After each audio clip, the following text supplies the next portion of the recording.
നമസ്കാരം. കഴിഞ്ഞ ദിവസം ഞാനൊരു പോസ്റ്റ് ഇട്ടിരുന്നു. യഹൂദന്മാർ യേശുക്രിസ്തുവിനെ സ്വീകരിക്കാതെ പോയോ?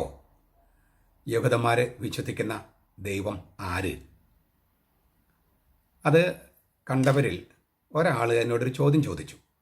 അച്ചോ, ദൈവമായ യഹോവ ഏകനാണെന്നും ഏകാന്തനാണെന്നുമുള്ള യഹൂദന്മാരുടെ ആ വിശ്വാസം തെറ്റിദ്ധാരണയല്ലേ? അതെ, തെറ്റിദ്ധാരണയാണ്. അതിലേക്ക് വരുന്നതിന് മുമ്പ് ഒരു കാര്യം പറയട്ടെ. യഹോവ എന്ന് ഉച്ചരിക്കാൻ പാടില്ല. അത് തെറ്റായ ഉച്ചാരണമാണ്. യാഹ്വേ എന്ന് ഉച്ചരിക്കണം. യാഹ്വേ. യഹോവ സാക്ഷികൾ എന്ന് പറഞ്ഞിട്ട് നമുക്കൊരു വിഭാഗമുണ്ട്. അവരുടെ ആസ്ഥാനം എന്ന് പറയുന്ന ആ സ്ഥലത്ത്, അതിൻ്റെ പേര് വാച്ച് ടവർ എന്നാണ്. അമേരിക്കയിൽ വാച്ച് ടവർ. അവിടുന്ന് പബ്ലിക്കേഷൻസ് ഉണ്ട്, ഒരുപാട് പ്രസിദ്ധീകരണങ്ങൾ അവർ നടത്തിയിട്ടുണ്ട്. അതിൽ അവർ തന്നെ പറയുന്നുണ്ട് യഹോവ എന്ന് ഉച്ചരിക്കുന്നത് തെറ്റാണ്. എങ്കിലും നമ്മൾ തുടർന്ന് ഉപയോഗിക്കും. എന്തുകൊണ്ടാണ്? നമ്മൾ കഴിഞ്ഞ കുറേ കൊല്ലങ്ങളായിട്ട് അങ്ങനെയാണ് ഉപയോഗിച്ച് വരുന്നത്. ഉപയോഗിക്കും, തെറ്റാണ്, എന്നാലും ഞങ്ങൾ ഉപയോഗിക്കും. ഇത് യഹോവ സാക്ഷികൾ തന്നെ പറഞ്ഞിട്ടുള്ള സംഗതിയാണ്. എൻ്റെ ഒരു പുസ്തകമുണ്ട്, name of God and his epithets. ദൈവത്തിൻ്റെ പേര്, പിന്നെ അവൻ്റെ വിശേഷണങ്ങൾ. അങ്ങനെ ഒരു ദൈവത്തിൻ്റെ ഒരു പേര് യാഹ്വേ, പിന്നെ ഒരു 200 ചില്ലാനം വിശേഷണങ്ങൾ, അത് ഉൾക്കൊള്ളിച്ചിട്ടുള്ള എൻ്റെ ഒരു പുസ്തകമാണ്. അതിനകത്ത് ഞാൻ വിശദമായി കൊടുത്തിട്ടുണ്ട്. ഈ തെറ്റാണ്, ഉപയോഗിക്കാൻ തെറ്റാണ്, പിന്നെ ഞങ്ങൾ ഉപയോഗിച്ചുകൊണ്ടിരിക്കും എന്ന് പറഞ്ഞാൽ ഞങ്ങൾ തിന്മ ചെയ്തുകൊണ്ടിരിക്കുന്നു, അതുകൊണ്ട് ഞങ്ങൾ തിന്മയിൽ കണ്ടിന്യൂ ചെയ്യും എന്നതിന് തുല്യമാണ്. അതുകൊണ്ട് യഹോവ സാക്ഷികൾ അതൊന്ന് മാറ്റുകയാണ് നല്ലതെന്നാണ് എൻ്റെ അഭിപ്രായം. അത് നിങ്ങളുടെ പബ്ലിക്കേഷൻ തന്നെ പറഞ്ഞിട്ടുള്ളതാണ്, അംഗീകരിച്ചിട്ടുള്ളതാണ്. ഇനി യഹൂദന്മാരുടെ തെറ്റിദ്ധാരണയാണോ അല്ലയോ എന്നുള്ള ആ ചോദ്യത്തിലേക്ക് വരാം. നമുക്കൊരു ടെക്സ്റ്റ്, പഴയ നിയമത്തിലൊരു ടെക്സ്റ്റ് എടുക്കാം. ഈ പഴയ നിയമത്തിൽ തൃത്വത്തെക്കുറിച്ച് സങ്കല്പങ്ങൾ കാര്യമായിട്ടില്ല എന്നാണ് ആളുകളുടെ വിചാരം.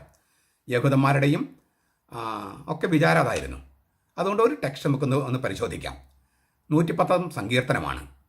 അത് ദാവീദിൻ്റെ സങ്കീർത്തനം എന്നാണ് അതിൻ്റെ തലക്കെട്ട്. അതിലിങ്ങനെ പറയുന്നു, ഞാൻ വ്യക്തതയ്ക്ക് വേണ്ടി പറയുകയാണ്. യാഹ്വേ എൻ്റെ കർത്താവിനോട് പറഞ്ഞു, നീ എൻ്റെ വലത്ത് വശത്തിരിക്കുക. അത് 1-ാമത്തെ വാക്യത്തിൽ, 110 സങ്കീർത്തനം 1-ാമത്തെ വാക്യം. 4-ാമത്തെ വാക്യത്തിൽ പറയുന്നു, നീ മെൽക്കിസേദെക്കിൻ്റെ ക്രമപ്രകാരം നിത്യപുരോഹിതനാണ്. ഈ സങ്കീർത്തനത്തെ ചൊല്ലിയുള്ള വ്യാഖ്യാനം പുതിയ നിയമത്തിലുണ്ട്. യേശുക്രിസ്തു തന്നെ നൽകുന്ന ഒരു വ്യാഖ്യാനമുണ്ട്. മത്തായിയുടെ സുവിശേഷത്തിൽ 22-ാമത്തെ അധ്യായത്തിൽ 42-ാമത്തെ വാക്യം മുതൽ 41 മുതൽ പ്രീശന്മാർ ഫരീസയർ ഒരുമിച്ച് കൂടിയപ്പോൾ യേശു അവരോട് ചോദിച്ചു, ക്രിസ്തുവിനെക്കുറിച്ച് നിങ്ങൾക്ക് എന്ത് തോന്നുന്നു? അവൻ ആരുടെ പുത്രനാണ്? ദാവീദിൻ്റെ പുത്രൻ എന്ന് അവർ മറുപടി പറഞ്ഞു. അപ്പോൾ യേശുക്രിസ്തു അവരോട് ചോദിച്ചു, എന്നാൽ ദാവീദ് തന്നെ ആത്മാവിനാൽ അവനെ കർത്താവ് എന്ന് വിളിക്കുന്നത് എങ്ങനെ? ഞാൻ നിന്റെ ശത്രുക്കളെ നിന്റെ പാദപീഠമാക്കുവോളം എൻ്റെ വലത്ത് ഭാഗത്ത് ഇരിക്കുക എന്ന് കർത്താവ് എൻ്റെ കർത്താവിനോട് അരുളി ചെയ്തു എന്ന് പറയുന്നുവല്ലോ. ദാവീദ് അവനെ കർത്താവ് എന്ന് പറയുന്നുവെങ്കിൽ അവൻ്റെ പുത്രൻ ആകുന്നത് എങ്ങനെ? ഈ സങ്കീർത്തനം ദൈവമായ കർത്താവ് ദാവീദിനോട് പറഞ്ഞതാണെന്നും ദാവീദിനോട് ദൈവത്തിൻ്റെ വലത്തുവശത്തിരിക്കാൻ പറഞ്ഞതാണെന്നുമാണ് യഹൂദന്മാരെ വ്യാഖ്യാനിച്ചിരുന്നത്. പിന്നെ വരാനിരിക്കുന്ന മിശിഹായും അതുപോലെ ആയിരിക്കുമെന്നാണ്. അപ്പോൾ എൻ്റെ കർത്താവ് എന്ന് പറഞ്ഞിരിക്കുന്നത് മിശിഹായെക്കുറിച്ചാണെന്നും ദാവീദിനെ കുറിച്ചാണ്, ദാവീദിൻ്റെ വംശത്തിൽ ജനിക്കാനിരിക്കുന്ന മിശിഹായെക്കുറിച്ചാണെന്നാണ് ഒരു വ്യാഖ്യാനം. മിശിഹ എന്ന് പറഞ്ഞാൽ ക്രിസ്ത്യാനികൾ മനസ്സിലാക്കുന്ന മിശിഹ അല്ല അവരുടെ മിശിഹ. മിശിഹ എന്ന് പറഞ്ഞാൽ അഭിഷക്തൻ, രാജാവ്. അതായത് നമ്മൾ ക്രിസ്ത്യാനികൾ മിശിഹ എന്ന് വിചാരിക്കുമ്പോൾ യേശുക്രിസ്തു ദൈവം മനുഷ്യനായ ആളെയാണ് ഉദ്ദേശിക്കുന്നത്. യഹൂദന്മാർ അങ്ങനെയല്ല ഉദ്ദേശിച്ചിരുന്നത്. ആ ധാരണയാണ് യേശുക്രിസ്തു തിരുത്തണേ. ദാവീദ് പരിശുദ്ധാത്മാവിനാൽ പ്രചോദിതനായി അവനെ കർത്താവ് എന്ന് വിളിക്കുന്നെങ്കിൽ അവൻ ദാവീദിൻ്റെ പുത്രനാകുന്നത് എങ്ങനെ? യേശു തന്നെയാണ് ഈ വിവാദത്തിന് തുറക്കട്ടത്, അവരുടെ വ്യാഖ്യാനം തെറ്റാണെന്ന് കാണിക്കാൻ വേണ്ടി. യാഹ്വേ അദോണായി എന്നാണ് ഉച്ചരിക്കുക യഹൂദന്മാർ, യാഹ്വ എന്ന് എഴുതിയാലും. അദോണി എൻ്റെ കർത്താവിനോട് പറഞ്ഞു. അപ്പം കർത്താവ് എൻ്റെ കർത്താവിനോട് പറഞ്ഞു, നീ എൻ്റെ വലത്ത് വശത്തിരിക്കുക, നീ മെൽക്കിസേദെക്കിനെ പോലെ നിത്യപുരോഹിതനാണ്. ആരാണ് മെൽക്കിസേദെക്ക് എന്നുകൂടി കണ്ടിട്ട് നമുക്ക് തിരിച്ചു വരാം. മെൽക്കിസെദെക്ക് 3 സ്ഥലത്താണ് ബൈബിൾ പ്രത്യക്ഷപ്പെടണേ. ഉൽപ്പത്തി പുസ്തകം 14 അധ്യായം, പിന്നെ ഈ സങ്കീർത്തനം 110, പിന്നെ ഹെബ്രായ ലേഖനം. ഹെബ്രായ ലേഖനത്തിലെ 7-ാമത്തെ അധ്യായത്തിൽ ആരാണ് ഈ മെൽക്കിസെദെക്ക് എന്നുള്ള വിശദമായി വ്യാഖ്യാനമുണ്ട്. ഷാലേം രാജാവും അത്യുന്നതനായ ദൈവത്തിൻ്റെ പുരോഹിതനുമായ മെൽക്കിസെദെക്ക് രാജാക്കന്മാരെ ജയിച്ച് മടങ്ങി വന്ന അബ്രഹാമിനെ എതിരേറ്റ് അനുഗ്രഹിച്ചു. അബ്രഹാം അവന് സകലത്തിലും 10-1 കൊടുത്തു. അവൻ്റെ പേരിന് ആദ്യം നീതിയുടെ രാജാവെന്നും പിന്നെ ഷാലോം രാജാവെന്ന് വെച്ചാൽ സമാധാനത്തിൻ്റെ രാജാവെന്നും അർത്ഥം. ഇനി വിശേഷണങ്ങൾ: അവന് പിതാവില്ല, മാതാവില്ല, വംശാവലില്ല, ജീവിതത്തിൻ്റെ ആരംഭമില്ല, അവസാനമില്ല, അവൻ ദൈവപുത്രന് തുല്യനാണ്. ഇനി യേശുക്രിസ്തു മെൽക്കിസെദെക്കിൻ്റെ ക്രമപ്രകാരമായതുകൊണ്ടാണ് നിത്യപുരോഹിതനായിരിക്കുന്നത്. നമുക്കൊന്നുകൂടി നോക്കുക. അത്യുന്നതനായ ദൈവത്തിൻ്റെ പുരോഹിതൻ, നീതിയുടെ രാജാവ്, സമാധാനത്തിൻ്റെ രാജാവ്, പിതാവില്ല, മാതാവില്ല, വംശാവലില്ല, ആരംഭമില്ല, അവസാനമില്ല, ദൈവപുത്രനെ പോലെ ഇരിക്കുന്നു. യേശുക്രിസ്തു നിത്യപുരോഹിതനായിരിക്കുന്നത് മെൽക്കിസെദെക്കിൻ്റെ ക്രമപ്രകാരത്തിലായിരിക്കുന്നത് കൊണ്ടാണ്. ഒരാളെക്കുറിച്ച് പറഞ്ഞത്, ഇങ്ങനൊരാൾ പിതാവില്ല, മാതാവില്ല, വംശാവലില്ല, ആരംഭമില്ല, അവസാനമില്ല, ദൈവപുത്രനെ പോലെ ഇരിക്കുന്നു, അത്യുന്നതനായ ദൈവത്തിൻ്റെ പുരോഹിതനാണ്. യേശുക്രിസ്തു നിത്യപുരോഹിതനായിരിക്കുന്നത് മെൽക്കിസെദെക്കിൻ്റെ ക്രമപ്രകാരമാണ്. ആരാണ് ഈ മെൽക്കിസെദെക്ക്? പരിശുദ്ധാത്മാവ്. പരിശുദ്ധാത്മാവിൻ്റെ ക്രമത്തിലായതുകൊണ്ടാണ്, ദൈവാത്മാവിൻ്റെ ക്രമത്തിലായതുകൊണ്ടാണ്, അഹറോന്യ പൗരോഹിത്യം അല്ലാത്തത് കൊണ്ടാണ് യേശുക്രിസ്തു നിത്യപുരോഹിതനായിരിക്കുന്നത്. കത്തോലിക്ക സഭയുടെ മതബോധനം എന്ന പുസ്തകം അതെല്ലാ കത്തോലിക്കനും വായിക്കേണ്ടതാണ് കേട്ടോ. എല്ലാവരും വായിക്കണേ. അത് വായിച്ചില്ലെങ്കിൽ കത്തോലിക്കരാകില്ലെന്നാണ് അതിൻ്റെ അർത്ഥം. അതിനകത്ത് ഒരു വാചകമുണ്ട്, ഒരൊറ്റ പുരോഹിതനേ ഉള്ളൂ, ഒരൊറ്റ പുരോഹിതൻ, അവൻ യേശുക്രിസ്തുവാണ്. നമ്മളിപ്പോൾ പുരോഹിതന്മാർ, വൈദികർ എന്ന് വിളിക്കുന്നവർ അവരെല്ലാവരും ശുശ്രൂഷകരാണ്. There is only one priest, that is Jesus Christ. All others whom we call priests are only ministers. അതുകൊണ്ടാണ് ശുശ്രൂഷ പൗരോഹിത്യം എന്നാണ് അച്ഛന്മാരുടെ പൗരോഹിത്യത്തെ വിളിക്കുന്നത് തന്നെ. ശുശ്രൂഷകരാണോ അത്? മിനിസ്റ്റേഴ്സ്, ശുശ്രൂഷകരാണ്. ശുശ്രൂഷകർ, ഏക പുരോഹിതൻ്റെ ശുശ്രൂഷകർ. നമുക്ക് വീണ്ടും സങ്കീർത്തനത്തിലേക്ക് പോകുക. ഈ 110 സങ്കീർത്തനം യേശുക്രിസ്തുവിനെ വ്യാഖ്യാനിച്ച് നമ്മൾ കണ്ടത്. അതിനകത്ത് കർത്താവ് അത് പിതാവായ ദൈവത്തെ ഉദ്ദേശിക്കുന്നു. എൻ്റെ കർത്താവ് അത് പുത്രനായ ദൈവത്തെ സൂചിപ്പിക്കുന്നു. പിന്നെ മെൽക്കിസെദെക്കിൻ്റെ ക്രമപ്രകാരം മെൽക്കിസെദെക്ക് പരിശുദ്ധാത്മാവിനെ സൂചിപ്പിക്കുന്നു.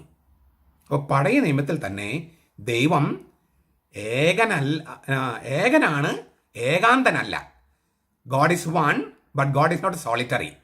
God is one but God is not solitary എന്ന് വളരെ വ്യക്തമായി പഴയ നിയമത്തിൽ തന്നെയുണ്ട്. പുതിയ നിയമത്തിൽ ദൈവം തൃത്വമാണെന്നുള്ള ധാരാളം ചിന്തകളുണ്ട്. പഴയ നിയമത്തിലുണ്ടോ എന്നുള്ളതാണ് ചോദ്യമായിരുന്നത്. പഴയ നിയമത്തിലുണ്ടെങ്കിൽ യേശുക്രിസ്തുവിനെ ദൈവപുത്രനായി, പുത്രൻ തമ്പുരാനായി യഹൂദന്മാർക്ക് സ്വീകരിക്കാൻ പറ്റുമായിരുന്നില്ല എന്നാണ് ചോദ്യം. ഈ സങ്കീർത്തനം അവർക്ക് യഥാർത്ഥത്തിൽ മനസ്സിലായിരുന്നെങ്കിൽ അവർക്ക് യേശുക്രിസ്തുവിനെ സ്വീകരിക്കാൻ പ്രയാസം ഉണ്ടാകുമായിരുന്നില്ല. കുറേ പേര് സ്വീകരിച്ചു എന്ന് ഞാൻ പറഞ്ഞു കഴിഞ്ഞു. ആദിമസഭ മുഴുവൻ യഹൂദന്മാരായിരുന്നു. അത് യഹൂദമതത്തിൽ നിന്ന് ക്രിസ്ത്യാനികൾ ആയവരായിരുന്നുവെന്ന് ഞാൻ പഠിപ്പിച്ചു കഴിഞ്ഞു, മുൻപത്തെ ഒരു വീഡിയോയിൽ പറഞ്ഞു കഴിഞ്ഞു. ചുരുക്കത്തിൽ അങ്ങനെ സ്വീകരിക്കാൻ പറ്റാതെ പോയവരുണ്ട്. ഇപ്പോഴത്തെ യഹോവ സാക്ഷികളും അങ്ങനെ സ്വീകരിക്കാൻ പറ്റാത്തവരാണ്. എന്താണ് പ്രശ്നം? നമ്മുടെ ഇടയിൽ ഒരു ചെറിയ പ്രശ്നമുണ്ട്. വചനം അങ്ങനെ പറയുന്നു, വചനം ഇങ്ങനെ പറയുന്നു, വചനം മറിച്ച് പറയുന്നു എന്നെല്ലാം പറയും. വൈരുദ്ധ്യങ്ങളുണ്ടെന്നൊക്കെ പറയും. ബൈബിളിൽ വൈരുദ്ധ്യങ്ങളില്ല. നമ്മുടെ മുസ്ലിം സഹോദരന്മാരെ കേൾക്കാൻ വേണ്ടി കൂടിയാണ് ഞാനിത് പറയണേ. അവർ പറയുന്നത് ബൈബിൾ മുഴുവൻ വൈരുദ്ധ്യമാണെന്ന്. വൈരുദ്ധ്യങ്ങളില്ല. വ്യത്യസ്തമായ വീക്ഷണങ്ങളുണ്ട്.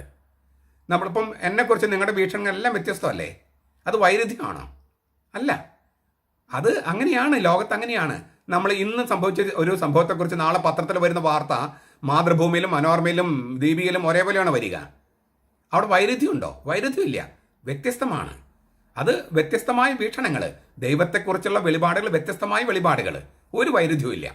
പിന്നെ വചനം ഇങ്ങനെ പറയണു, വചനം അങ്ങനെ പറയണു, അങ്ങനെ പറഞ്ഞാൽ മതിയോ? പോരല്ലോ. വചനത്തിൻ്റെ ആഴത്തിലേക്ക് നമ്മൾ കടന്നു ചെല്ലുമ്പോൾ വചനത്തിന് ഉടമസ്ഥനെ കണ്ടെത്തും.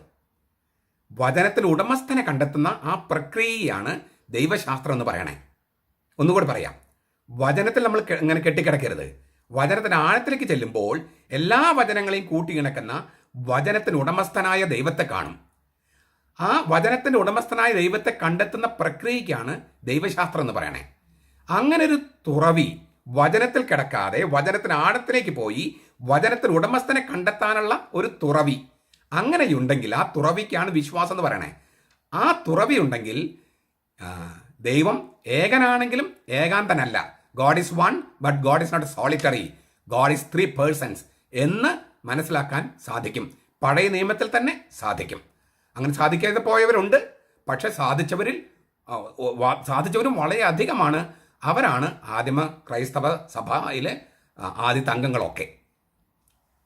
ഇങ്ങനെ വചനത്തിൻ്റെ ഉടമസ്ഥനെ കണ്ടെത്താൻ ആഴത്തിൽ കുഴിച്ച് ഇല്ലേ, എൻ്റെ വചനം കേട്ട് അത് പാലിക്കുന്നവൻ ആഴത്തിൽ കുഴിച്ച് പാറമേൽ ഭവനം പണിത ജ്ഞാനിയായ മനുഷ്യൻ തുല്യം. മഴ പെയ്തു, വെള്ളപ്പൊക്കമുണ്ടായി, ജലപ്രളയം അവൻ്റെ മേൽ ആഞ്ഞടിച്ചു. അവൻ്റെ ഭവനം, അവൻ്റെ ജീവിത ഭവനം വീണില്ല. കാരണം അത് ദൈവമാകുന്ന പാറപ്പുറത്ത് സ്ഥാപിതമായിരുന്നു. നമ്മൾ വചനം, ദൈവത്തിൻ്റെ വചനം കേട്ട്, യേശുവിൻ്റെ വചനം കേട്ട് അത് ചെയ്യാൻ പഠിക്കുമ്പോൾ, ആഴത്തിൽ കുഴിക്കുമ്പോൾ നമ്മൾ ദൈവമാകുന്ന പാറപ്പുറത്ത് ചെല്ലും. ആ ദൈവമാകുന്ന പാറപ്പുറത്താണ് നമ്മുടെ വചനം നമ്മുടെ ജീവിതം കെട്ടിപ്പടുക്കേണ്ടത്. അങ്ങനെ ദൈവമാകുന്ന പാറപ്പുറത്ത് ഉറച്ചു നിൽക്കുമ്പോൾ എന്ത് പ്രതിസന്ധി വന്നാലും, സാമ്പത്തികമായ ജലപ്രളയങ്ങൾ വന്നാലും, രോഗങ്ങളുടെ മഹാമാരികളുടെ കൊടുങ്കാറ്റടിച്ചാലും നമ്മുടെ ജീവിത ഭവനം തകർന്നു വീഴില്ല. കാരണം അത് ദൈവമാകുന്ന പാറപ്പുറത്ത് സ്ഥാപിതമാണ്. വചനത്തിൽ കെട്ടിക്കിടക്കാതെ വചനത്തിന് ഉടമസ്ഥനെ കണ്ടെത്താനുള്ള ദൈവശാസ്ത്രം, ആ തുറവി ഉണ്ടാകട്ടെ. അതാണ് വിശ്വാസം.